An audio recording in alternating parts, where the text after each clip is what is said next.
neno kwa neno mbele yenu. Msimamo wa Chadema kuhusu uchaguzi batili wa tarehe 29 Oktoba mwaka 2025 na kilichojiri baada ya hapo. Namba 1. Uchaguzi wa tarehe 29 Oktoba 2025 ni batili na matokeo yake yote lazima yafutwe.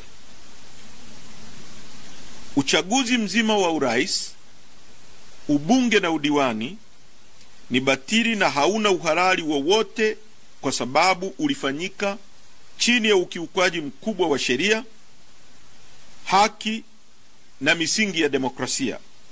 Chadema inasisitiza kufutwa mara moja kwa matokeo yote ya uchaguzi na kuvunjwa kwa kinachoitwa Tume Huru ya Uchaguzi INEC, kwa sababu tume hiyo haina uhuru kuanzia uteuzi wa wajumbe wa tume, muundo wa tume na majukumu yake. Chombo hicho hakina tena uhalali wowote na hakiaminiki na Watanzania kusimamia uchaguzi huru na wa haki. Na msimamo huu unaungwa mkono na waangalizi wote waliokuwepo kuangalia hicho kinachoitwa uchaguzi.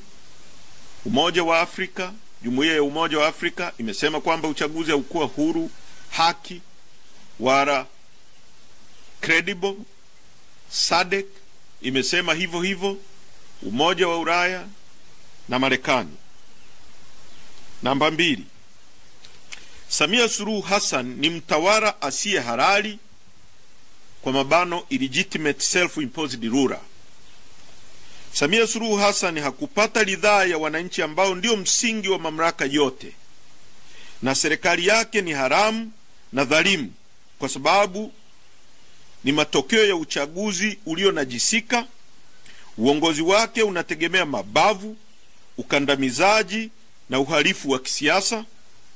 Kutokana na uchaguzi batili na mazingira ya utawala wa mabavu, Samia Suluhu Hassan hana uhalali wowote kuendelea kuongoza nchi yetu. Namba 3. Ukandamizaji mkubwa wa kisiasa na uhalifu wa dola kabla, wakati na baada ya tarehe 29 mwezi wa 10 mwaka 2025. Utawala wa CCM chini ya Samia Suluhu ulitekeleza na kuendeleza maovu na udhalimu mkubwa dhidi ya raia, wadai demokrasia na haki za binadamu kwa kufanya mambo yafuatayo. 1.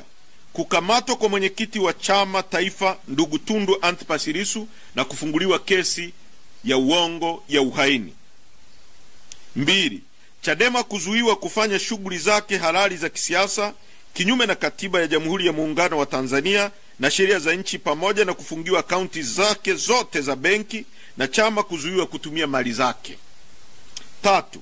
Udhibiti wa uhuru wa vyombo vya habari vya ndani kwa kuchuja taarifa zinazotoka kwenda kwa umma na mara nyingine kufungiwa kabisa kurusha habari zozote kwa umma. 4. Kutumia mahakama kutoa hukumu zenye kuonea na kukandamiza viongozi wa vyama vya upinzani ili kufanya vyama vya upinzani vishindwe kutimiza wajibu na shughuli zake za kisiasa. 5. Kutekwa na kupotezwa kwa wanachama na Watanzania ambao hawajapatikana hadi leo. 6. Kuzimwa kwa mitandao ya kijamii na internet nchi nzima. 7. Kuwekwa amri batili ya kutotoka nje, yani curfew, nchini kote baada ya saa 12 za jioni. 8. Kupigwa risasi na kuuawa kwa Watanzania wakati wa uchaguzi. 9. Viongozi na wanachama wa Chadema kukamatwa na kufunguliwa kesi za uongo za jinai kutokana na msukumo wa kisiasa. 10. Wananchi kunyimwa miili ya wapendo wao na kushindwa kuwafanyia maziko yanayostahili. 11. Kuhakikisha kukosekana kwa uwazi wa waangalizi wa kimataifa EU, UN na vyombo vya habari vya kimataifa kama vile CNN, BBC, DW na Al Jazeera. Pamoja na hayo, Ripoti za AUEM, SADC, EOM na East Africa Community zinaonesha wazi ukosefu wa uwanja sawia na uhalali wa uchaguzi.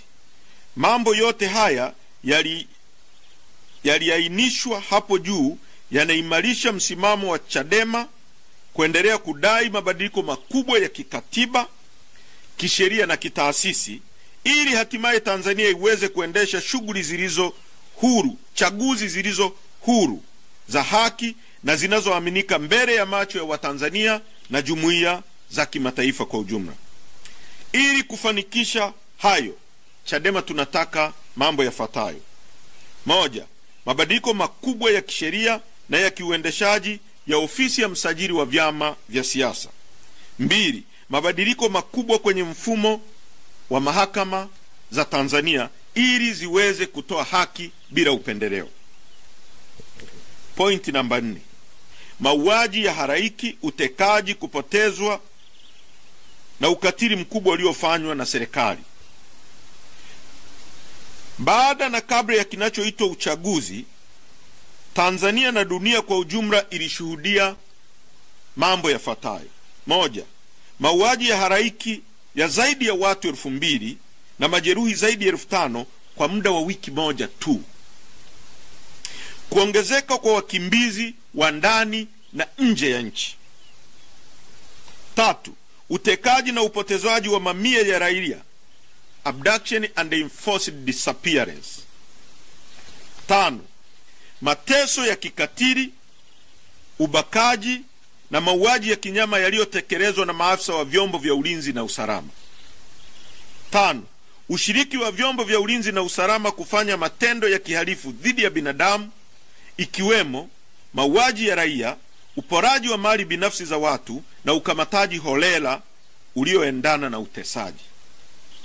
Sasa Chadema inataka kukomeshwa mara moja kwa operesheni zote za utekaji, mateso, mauaji na upotezaji wa raia, na Watanzania waliopotea kwa kutekwa waachiwe huru. Tunasisitiza kuwasilishwa na kukabidhiwa kwa familia zote miili ya wapendwa wao waliouawa kabla, wakati na baada ya tarehe 29 mwezi wa 10 ili hatimaye miili hiyo izikwe kwa heshima na desturi za Kitanzania. Chadema inataka uchunguzi utakaofanywa na tume huru inayoaminika yenye wajumbe wa ndani na nje ya nchi ili kubaini ukweli wa idadi ya mauaji, makaburi ya halaiki na kuwajibishwa kwa wote waliofanya uharamia huu. Pointi namba 5, Chadema na Watanzania tunataka serikali ya mpito isiyoongozwa na Samia Suluhu Hassan itakaowekwa chini ya usimamizi wa taasisi huru za kimataifa. Kwa kuwa serikali haina uhalali wowote, Chadema inataka kuanzishwa kwa serikali ya mpito ambayo: moja, haitaongozwa na Samia Suluhu Hassan wala serikali ya CCM, itakayoaminika na Watanzania na jumuiya za kimataifa. Mbili, itasimamiwa na mashirika ya kimataifa yenye kuaminika na yenye uwezo kama vile Umoja wa Mataifa, AU na SADC. Tatu, itarejesha utulivu, haki za kisiasa na za kiraia. 4, itafungua anga ya kisiasa na uhuru wa kujieleza. 5, itaratibu uchaguzi mpya wa kitaifa kwa uwazi, uadilifu na uangalizi huru wa kimataifa. 6, itahakikisha kuachiwa huru kwa wafungwa wote wa kisiasa na wote waliofunguliwa kesi za uongo. 7, itahakikisha kuachiliwa kwa wote waliotekwa nyara na kufichwa katika mahabusu bubu vya siri na wanaopewa mateso yanayoratibiwa na vyombo vya dola. Pointi namba 6, Chadema na Watanzania tunataka uwajibikaji wa wote waliohusika katika mauaji na ukatili, na tunataka mageuzi makubwa ya vyombo vya usalama. Chadema inasisitiza uwajibikaji wa waliopanga, kufadhili, kuagiza, kuratibu na kutekeleza uhalifu. 2. Viongozi wa kisiasa na watumishi wa umma waliotoa amri ya kupigwa risasi kwa Watanzania wenzetu na kuuawa. 3. Maafisa wa juu na chini wa usalama waliohusika moja kwa moja au kwa kufumbia macho matendo ya uvunjifu wa haki za binadamu na mauaji dhidi ya raia. Maafisa wa juu ambao lazima wawajibike au kuwajibishwa ni wakuu wote wa vyombo vya ulinzi na usalama, yaani IGP, CDF, DGTs, kamishna mkuu wa uhamiaji, kamishna mkuu wa magereza, mkuu wa operation na mafunzo wa jeshi la polisi. 5. Aliyekuwa waziri wa mawasiliano, habari, teknolojia na wote waliohusika kuzima mitandao ili kuruhusu mauaji ya kinyama ya halaiki kutokea. Sambamba na hilo, Chadema inataka mageuzi makubwa ya kimfumo, kitaasisi ndani ya jeshi la polisi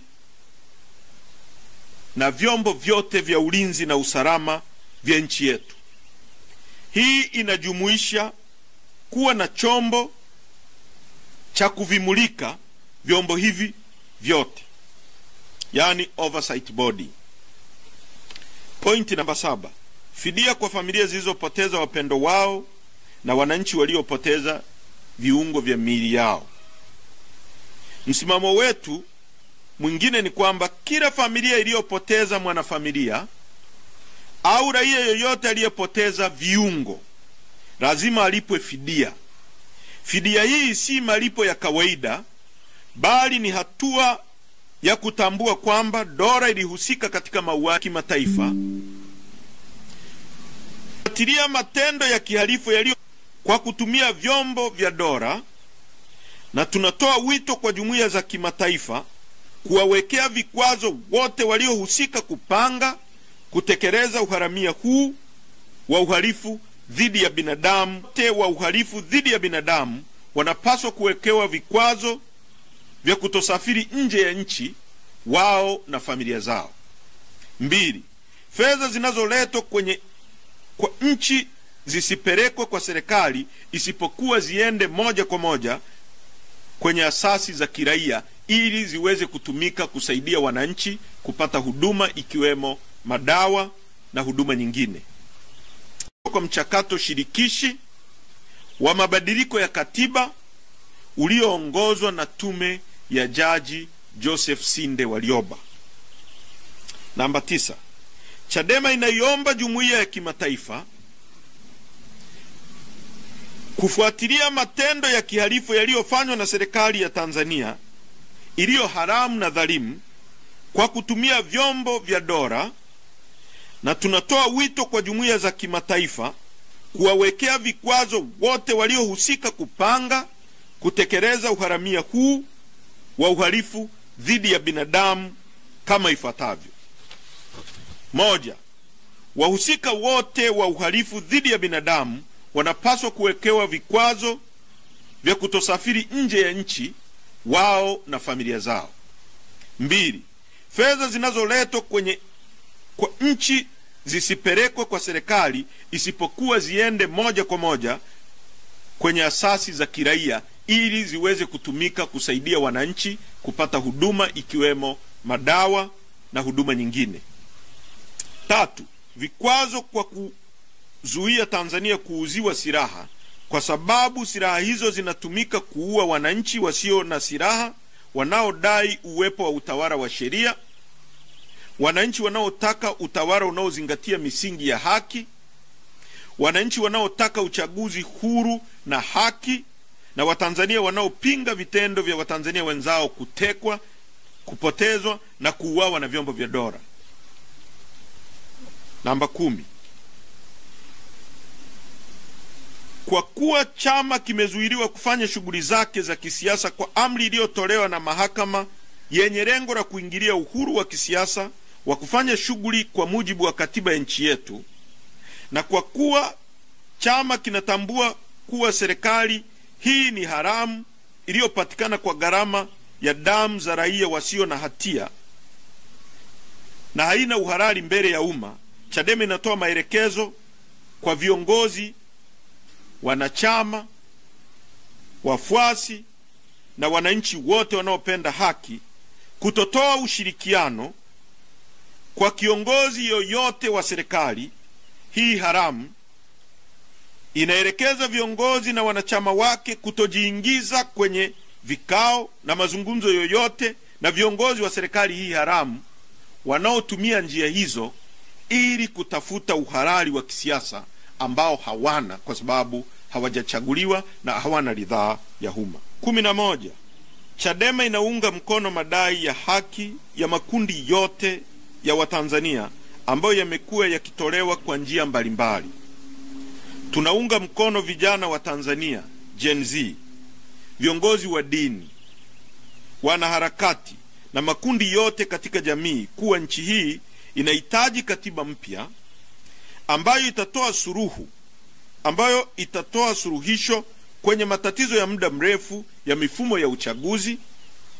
Nchi hii inahitaji kuwa na uchaguzi huru, wa haki na unaoaminika. Tunapinga vitendo vya kihalifu dhidi ya raia, ikiwemo utekwaji, kukamatwa na kubambikiziwa kesi, uminywaji wa demokrasia na matumizi mabaya ya rasilimali za umma. Watanzania wenzangu, najua yaliyotokea tarehe 29 yamewaumiza sana, yamewanyong'onyeza sana. Nachukua nafasi hii kwa niaba ya chama chetu kuwapa pole, kuwatia moyo na kuwafariji. Yote mliokuwa mnapigania ni halali na ni ya haki. Mmepoteza vijana wenu, mmepoteza viungo na wengine wamepoteza mali zao. Poleni sana, poleni sana, na yote haya yana mwisho na tutashinda kwa pamoja. Mungu awabariki sana. Asanteni kwa kunisikia. Rais Volodymyr Zelensky amesema kuwa hakikisho la usalama kutoka kwa Marekani na bara Ulaya zitahitajika ili Ukraine iandae uchaguzi, licha ya kusema kuwa sheria zinaweza kubadilishwa ili kuruhusu kura kupigwa ndani ya miezi mitatu. Kiongozi wa Ukraine aliyechaguliwa mwaka 2019 amesalia madarakani zaidi ya muda wake wa miaka 5 kutokana na sheria ya kijeshi kutangazwa baada ya uvamizi wa Urusi mnamo Februari ya mwaka 2022. Rais Zelensky amekabiliwa na shinikizo kutoka kwa Donald Trump aliyekashifu Kiev kwa kutumia vita kuepuka uchaguzi, jambo ambalo ni kurudia mtizamo wa Urusi kwamba ukosefu wa uchaguzi unamaanisha Ukraine haina demokrasia. Wakati huo huo, Rais Donald Trump amekosoa viongozi wa Ulaya akisisitiza kuwa Urusi ipo katika nafasi bora zaidi ya mazungumzo kuliko Ukraine. Ifuatayo ni taarifa ya Sarah Smith ikiwasilishwa na Leila Mohamed. Donald Trump amewakosoa viongozi wengi wa Ulaya aliowakaribisha katika ikulu ya White House miezi michache tu iliyopita. Pia alimkashifu Rais Zelensky akitoa tathmini kuhusu vita nchini Ukraine na pia ni nani huenda akashinda. Hakuna shaka kuhusu hilo. Ni Urusi, ni nchi kubwa.